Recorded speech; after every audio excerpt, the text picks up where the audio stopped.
when the former Speaker was forced to resign as a result of an Integrity Commission investigation, the move to replace her with the wife of the Prime Minister, so that the head of Parliament is now the spouse of the head of government, really does not sit well with the tradition that the Speaker must act independently of the government of the day. The Speaker is intended to be independent and must act independently of the government of the day. That is the tradition. That is the tradition. The failure,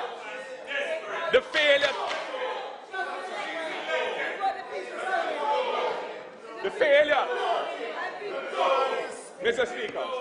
Members.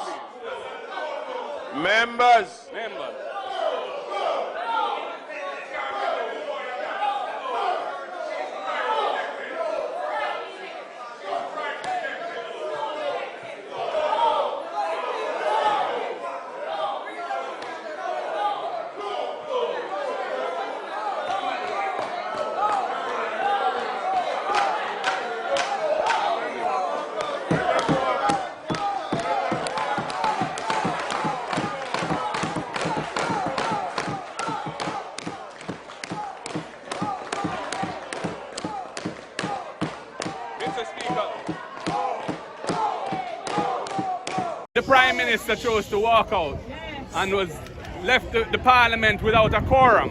I think it's the first time this has ever happened in independent Jamaica, that in a budget speech, the opposition has been denied the opportunity to finish their presentation. And here I am assembled on Duke Street. The failure to disclose the identity of the so-called illicit 6 MPs who are under investigation by the Integrity Commission for illicit enrichment remains a festering sore, only made worse by the Prime Minister's gag order on his own cabinet ministers from speaking publicly on matters to do with the Integrity Commission. The Prime Minister's statutory declarations of assets and liabilities and income have not been certified and published by the Integrity Commission for successive years. It is untenable for the head of government of Jamaica not to be in good standing with the country's Integrity Commission for a prolonged period. All I can say to him, and I would have said it to him if we were still in the House, all I can say, if I were in your position, I would take with myself and hand over to someone else who is not compromised.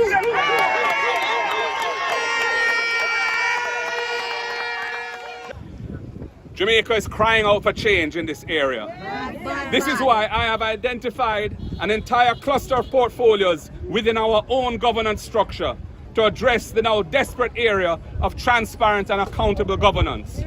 We must translate good governance principles into tangible action that restores trust and confidence in our leaders and preserves our cherished freedoms and democratic way of life. Change means no more hiding of the truth from Jamaicans. Change means no more deception in official public communication. Change means putting transparency and communication at the heart of good governance. It affirms that respect is due to those who elect governments and pay taxes. I tabled an impeachment bill in the House of Representatives in 2021 to provide a mechanism to hold to account any parliamentarian whose egregious conduct brings his or her office into disrepute. Making change happen requires a fresh approach. Things will be very different under my watch, because I will tolerate none of it. The next PNP government will institute a fair and balanced recall system for elected officials, both at the local government and parliamentary level, to deepen accountability and empower the voters with recourse where they are badly let down by whoever they elect to parliament. And I would have ended, thank you, Madam Speaker, but I won't end that way because I'm not in the parliament. I'm on Duke Street with my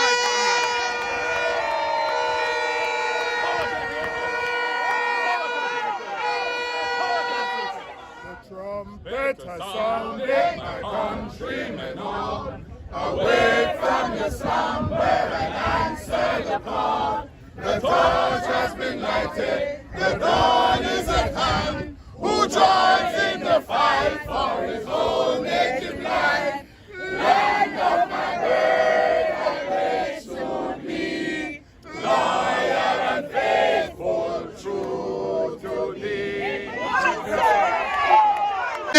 And as I am here today bigging up a man of integrity, I want to ask this Prime Minister if you are part of the 6 because your integrity filing not get certified yet.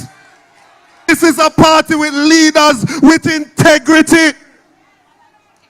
You know, here for a leader, them name get called up in them sort of things. I hear them guys from Mobile say the 6 is real. But if you listen to this government, you wonder if the 6 is real. Because we say, and none of we, and them are hide as to whether any of them involved in it.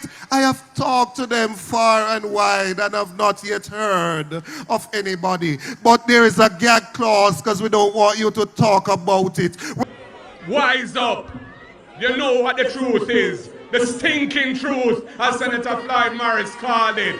And there's more stinking truth to come out, because we want to know who are the 6 members of Parliament who are under investigation for illicit enrichment.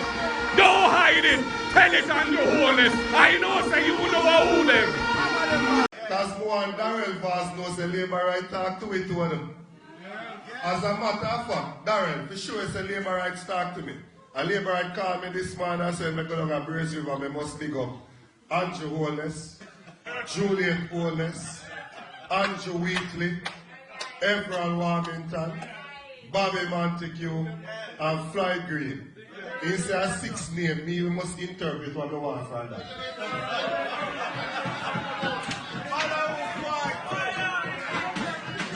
Hold on. And the information minister can't say nothing to me because a Labour right tell me so. Me don't break no law. So she said, as a Labour right tell me so. Guys, do you see how reckless this is? Justice Panton made wide-ranging remarks in this section of the Commission's annual report titled Chairman's Remarks. Among other things, the retired justice would like members of the public, especially those who know better, to stop calling on the commissioners and the directors to make public comments on the state of statutory declarations or ongoing investigations. He says given the existing restrictions under the Integrity Commission Act, the calls from Jamaicans are irritatingly unfair and unreasonable. The Commission's chairman is reminding Jamaicans that the Act restricts the Commission from making any report or public statement in relation to the initiation or conduct of any investigation being undertaken by the Director of Investigation. Justice Panton says no public comment can be made prior to the tabling of a report in Parliament. He says the Act treats statutory declarations, government contracts, and licensees as secret and confidential. He says any breach of that confidentiality may result in fines or imprisonment. According to the Corruption Prevention Act, illicit enrichment has to do with a public servant owning assets disproportionate to their lawful earnings and is unable to give a satisfactory explanation to the authorities about how they got such assets. During completion, IC gives update on PM's statutory declarations. The Integrity Commission, IC, has indicated that it is close to wrapping up the processes involved in certifying the statutory declarations of Prime Minister Andrew Holness. Chairman of the anti-corruption watchdog, retired Justice Seymour Panton, provided the update in the IC's 2023/24 annual report that was tabled in the House of Representatives on Tuesday. Given the restrictions imposed by the Integrity Commission Act as regards statutory declarations generally, and matters related thereto, I may only say that the processes of the Commission are nearing completion in respect of the Prime Minister's declarations, Panton said.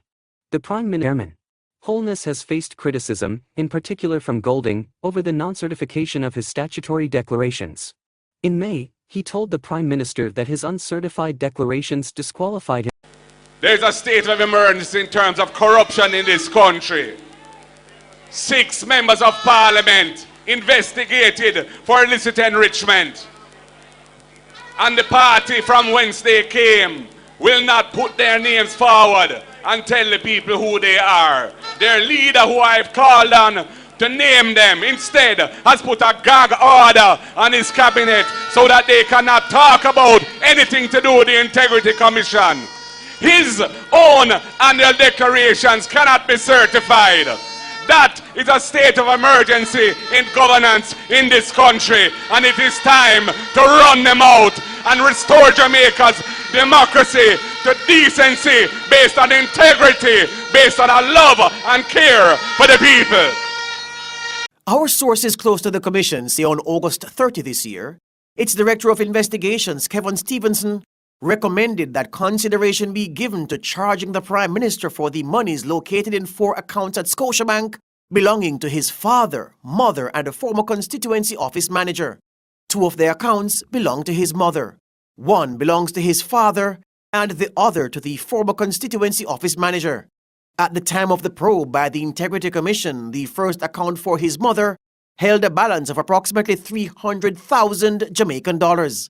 The second account for his mother had a balance of 67,000 Jamaican dollars. His father's account had 11,000 Jamaican dollars, while his constituency office manager's account had $823. In total, the 4 accounts red flagged by the Commission held a balance of $384,130. That's Jamaican dollars.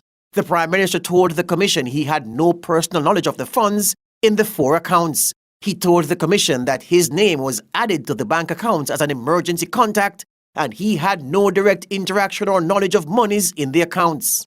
The Director of Investigation recommended that Holness be charged by way of omission for making a false declaration to the Commission. But a few days later, on September 2 this year, the Director of Corruption Prosecution, Keisha Prince Kamika, said no. She ruled that the Director of Investigations had not presented a strong enough case to support his recommendation for the Prime Minister to be charged. Prince Kamika says while Holness had a duty to declare the sums, there was not enough evidence to support a criminal charge for intentionally omitting to do so. Prince Kamika wrote, quote, "In light of the foregoing, there is insufficient evidence on file to establish that the Honourable Prime Minister, by way of omission, made a false statement in his statutory declarations for the period ending December 31, 2021, as it relates to the BNS savings accounts. Accordingly, no charges are to be laid." End quote. Our sources say the Director of Corruption Prosecution supported her finding with case law. Prince Kamika said the Prime Minister's explanation for the omission appeared greater than any suggestion he intentionally did not include monies in the 4 accounts in his 2021 statutory declarations. Prince Kamika reportedly wrote, quote, "In accordance with the principles outlined in Regina versus Jones and Wicker, therefore the prosecution would again be challenged to establish that the omission was intentional, as required for the knowingly element of the offence, in the face of even greater support for the explanation which has been provided." End quote. Prince Kamika wrote that additionally, no evidence had been presented to contradict the Prime Minister's explanation in his response to the Commission or to suggest use of the accounts beyond the stated purpose. Our sources say the Integrity Commission's Director of Investigations had also raised concern with the Prime Minister's purchase of shares from a financial institution. However, no adverse recommendation or referral was made concerning that purchase, which the Prime Minister insists was above board. Nationwide sources say the Integrity Commission revealed in its report that prior to its recommendation concerning monies in the 4 accounts, it had hired an international forensics investigator to review the Prime Minister's financial affairs. We are told that the foreign-based investigator worked on those matters for about 6 months. It's understood the investigator reported to the Commission that he had found nothing untoward or illegal in the Prime Minister's financial affairs. The Prime Minister's 2021 declarations have so far not been certified by the Commission. It's believed that the Commission's probe into the 4 accounts stood in the way of the certification. George Davis for Nationwide. Comrades, we have serious work to do. Taking anything for granted. We know the ways of the Jamaica Labour Party. We know them tactics. We know how them go on. The only way we can deliver the victory is if we're firm in our purpose and we do the necessary work to prepare so that on election day we get every possible PNP vote in the ballot box, and when the polls close and the votes are counted, we are bringing your members of parliament to Garden House to walk with me to be on the government side with Mark Jefferson Bowling as your Prime Minister. Congress on, bless you all. The word is love. Power to the people. Make up on the mind. Work has to be done. It's not going to just happen so. We have to make sure that every comrade who voted for the People's National Party in 2011 and delivered the victory, if they're still alive, they have to go vote when the election call. And even some who are not alive, you know, if them can deal with it, no problem. Because as them say, we name power. Power party. I was born in a 2-bedroom boardhouse. My father is still a farmer and my mother is a retired civil servant. I never born with no gold spoon in my mouth. And your Holness born ya, Holness born ya. Him grandmother born ya, him grandfather born ya. I and I born ya, I and I born ya. And you him born ya, we broke him born ya. So him not live ya, so him not live ya. And you bring in a message to all young people who don't know progress. We are show up progress. Himself, he link them with more house, link them with Hope House, and then we link them with a better airport, link them with a bigger airport.